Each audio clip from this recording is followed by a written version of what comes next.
नमस्कार मित्रांनो, मी इस्माईल शेख, शिक्षक नेता या यूट्यूब चॅनलमध्ये आपल्या सर्वांचं स्वागत करतो. युडायस प्लस पोर्टलमध्ये नवीन एक अपडेट आलेली आहे.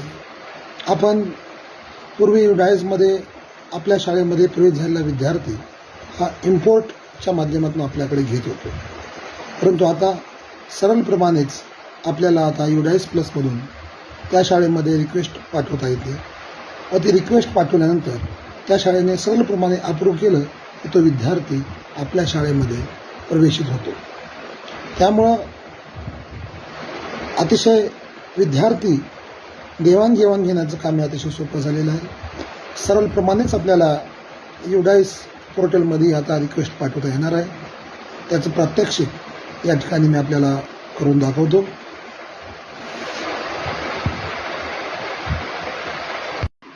आपण युडायस पोर्टलमध्ये लॉग इन व्हायचं आहे. लॉग इन झाल्यानंतर 25-26 हा टॅब आपल्याला काढायचा आहे आणि त्यानंतर या ठिकाणी स्टुडंट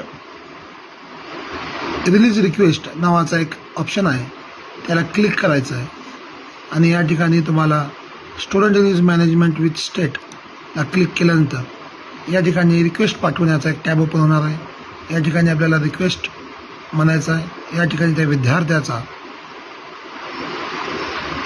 पिन टाकल्यानंतर जनरेट टाकल्यानंतर त्याला गेट डिटेल्स या ठिकाणी येईल आणि तदनंतर या ठिकाणी एक रिमार्क टाकून जनरेट रिक्वेस्ट असं करायचं आहे.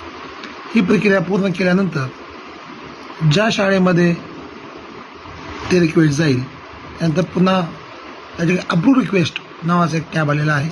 या टॅबला क्लिक केल्यानंतर या ठिकाणी आपल्याला त्याची रिक्वेस्ट अप्रूव्ह करता येईल. त्यामुळं इम्पोर्ट एक्सपोर्टच्या ऐवजी रिक्वेस्ट ट्रान्सफर हा नवीन टॅब या ठिकाणी सुरू झालेला आहे. तरी सर्वांनी युडायसचं काम अशा पद्धतीनं पूर्ण करून घ्यावं.